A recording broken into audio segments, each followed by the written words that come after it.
Hello and welcome to Young Turks, India's longest-running show on startups and entrepreneurship. I'm Shereen Bhan. A few years ago, a restaurant in Mumbai put out an ad saying it would deliver pizza by air using drones. Not surprising at the time, the police swiftly fired a regulatory missile and shot down the idea of drones flying about in civilian airspace.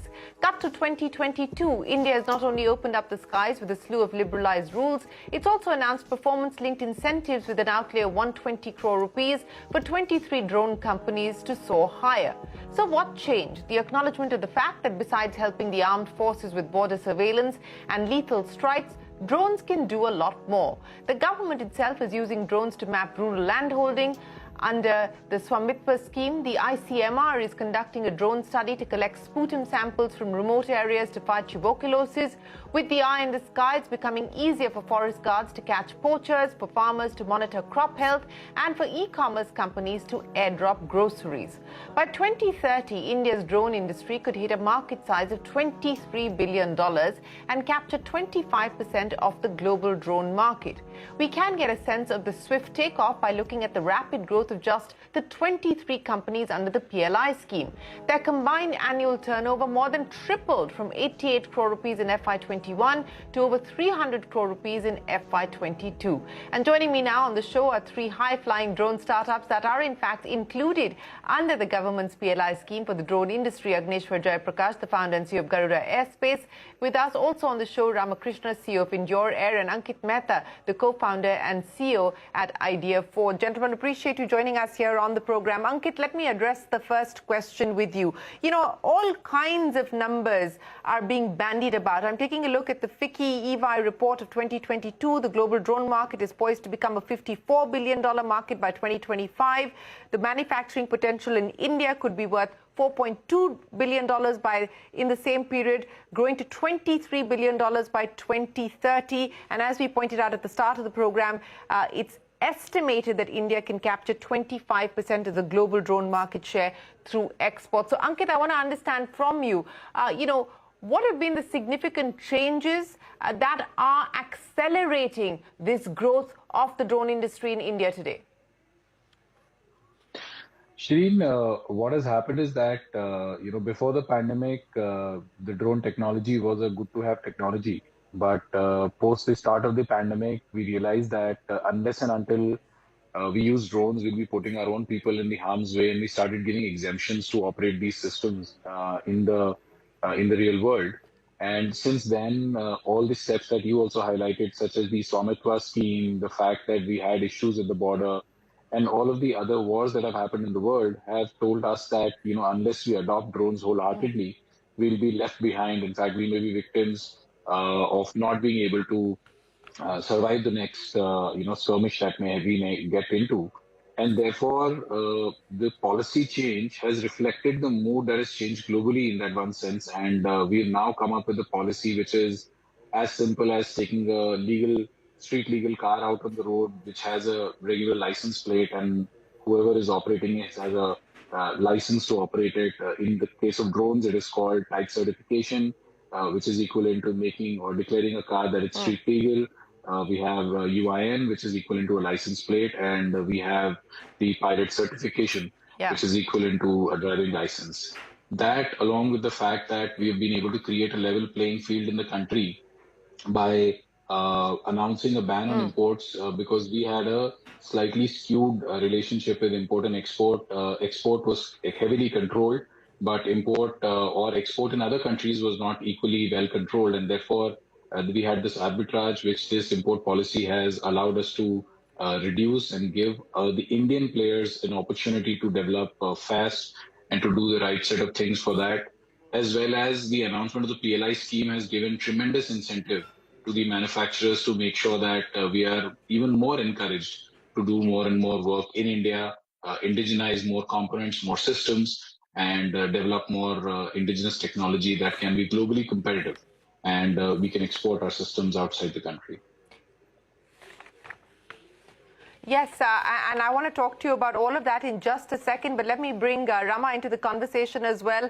You got started with Endure Air in 2018, Rama, and you're one of the beneficiaries of the PLI scheme that the government has announced. Ankit was just taking us through what has changed as far as the regulatory environment is concerned, as well as what has changed from an incentive point of view. I want to understand from you, what does this journey from 2018 to 2022 for Endure Air look like? And more importantly, what are the opportunities that you're now focusing on?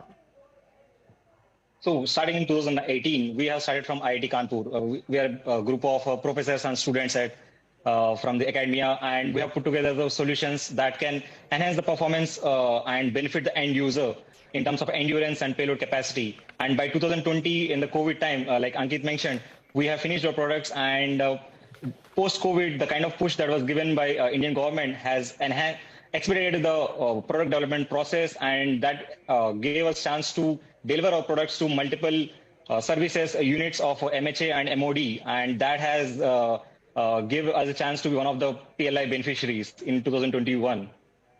And this kind of accelerated path that has is definitely due to the support.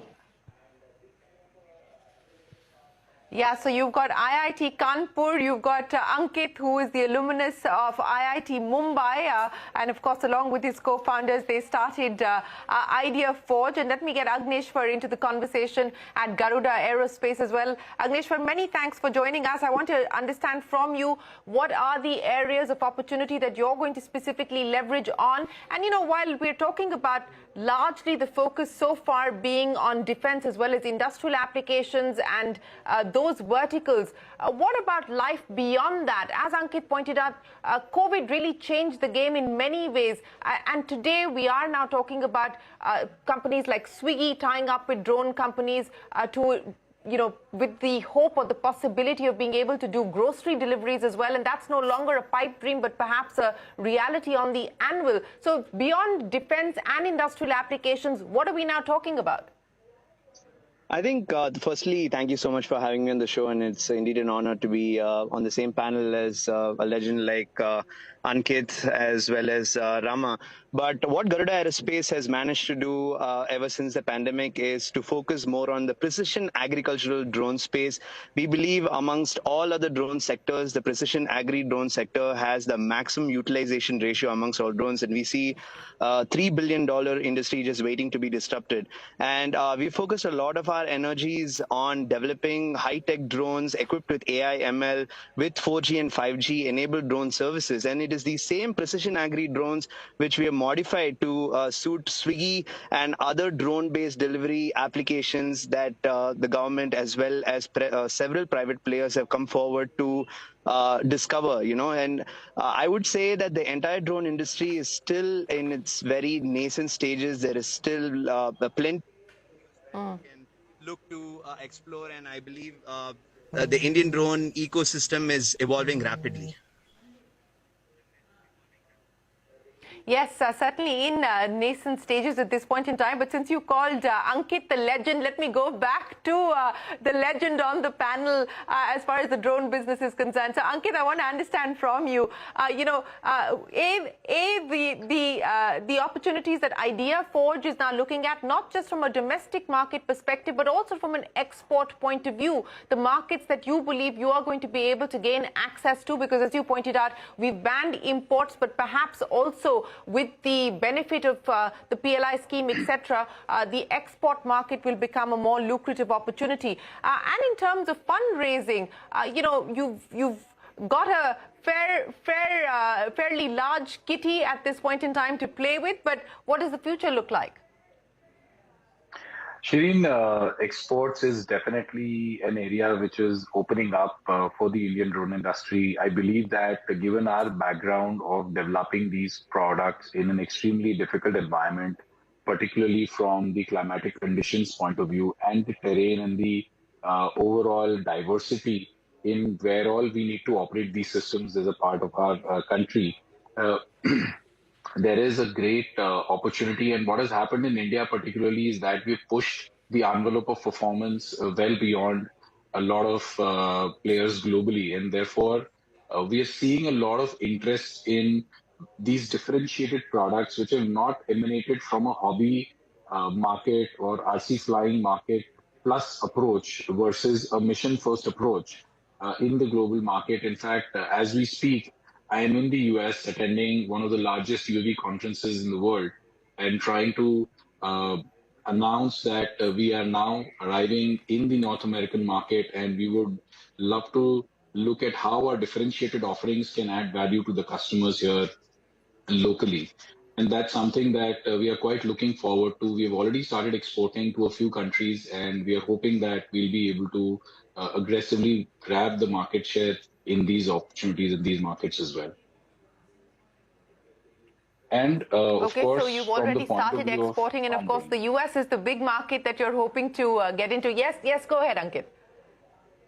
Yeah, no, I was just going to add that as far as funding is concerned, I think the space is, ripe for a large kitty of, money coming to it, particularly because as we Indian businesses look at building these differentiated solutions that have global value, I do believe that, our mark will be visible in the global space. And as we move forward towards building it for more and more use cases in our country, we will be needing to build differentiated solutions. And as we build differentiated solutions for a large market, which the Sticky report is also announcing, of which I'm also a co-chair, I do think that we should be looking at a very bright future for the drone industry from the perspective of availability of capital as well as having a large potential demand base.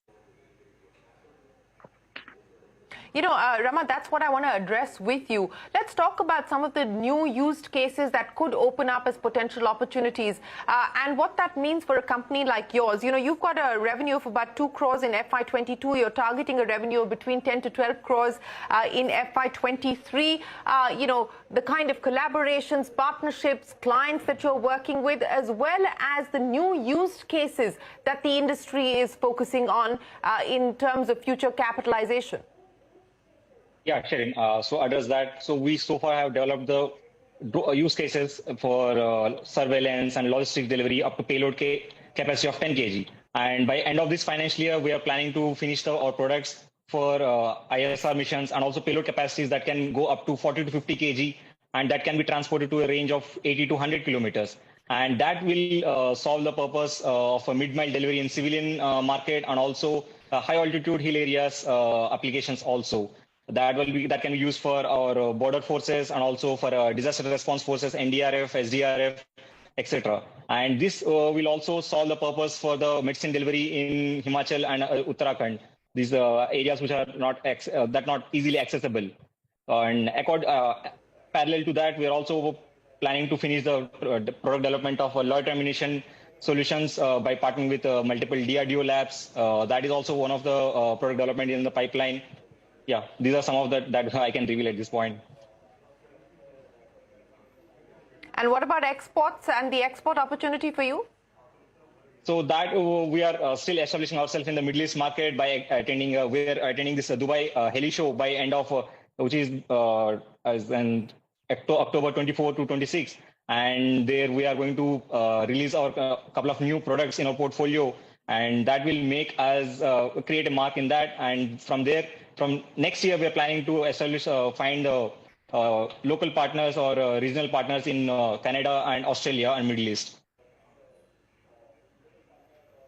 Okay, so big plans as far as exports are concerned. Agnishwar, let me ask you the same question, both domestic opportunities as well as the export opportunities. And, again, for the benefit of our viewers who are watching, the different kinds of opportunities that drone companies like Garuda are looking at. You have, of course, got a partnership and a tie-up with Swiggy. When does that finally get operationalized? And how is it going to work?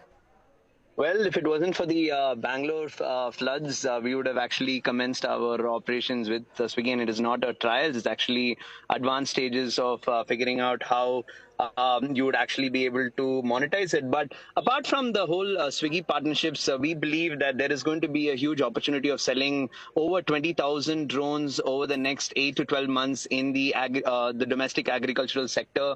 We're market leaders in that space, and we've made rapid strides in equipping our drones with very high-tech software and with very advanced partnerships with some of the global giants in the tech space. But ever since the Honorable Prime Minister Narendra Modi ji launched 100 Garuda Kisan drones in 100 locations simultaneously across the country in February, we've had significant traction with Mahendra Singh Dhoni picking up a stake at Garuda Aerospace.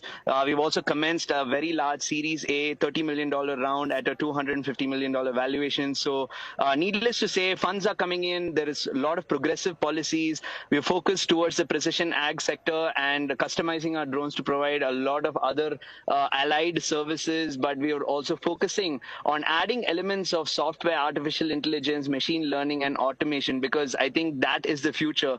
Merely drone manufacturing and providing services will not get us those 20 to 25x valuations, and our goal is to become the first ever drone unicorn startup. And in that perspective, we believe that deep tech data and how we are going to monetize that data is going to be a huge game changer in the future. Agnishwar, you said the aspiration and the aim is to become the first drone unicorn in the country. What timeline have you set for yourself to be able to achieve that? Well, hopefully we should be reaching that space in the next 12 to 16 months' time. But at the same time, for us, more than the valuation game, we believe that we can impact 1 billion people positively. And I think the best way to do that is via the precision agricultural space, because regardless of any defense equipment, industrial projects, I think agriculture is an essential, right? So when you're developing a drone and providing services and enhancing the food crop productivity and yield of farmers, I believe you're going to touch 1 billion lives, and automatically the valuation would come. So we're not too bothered about when we're going to achieve that. We've set a timeline of August 2023. We're firmly on the track. We've started to increase our revenues 100x since last year. So I believe that we are definitely going to get there. It's only about having the right partners and the right fund infusion at the right time.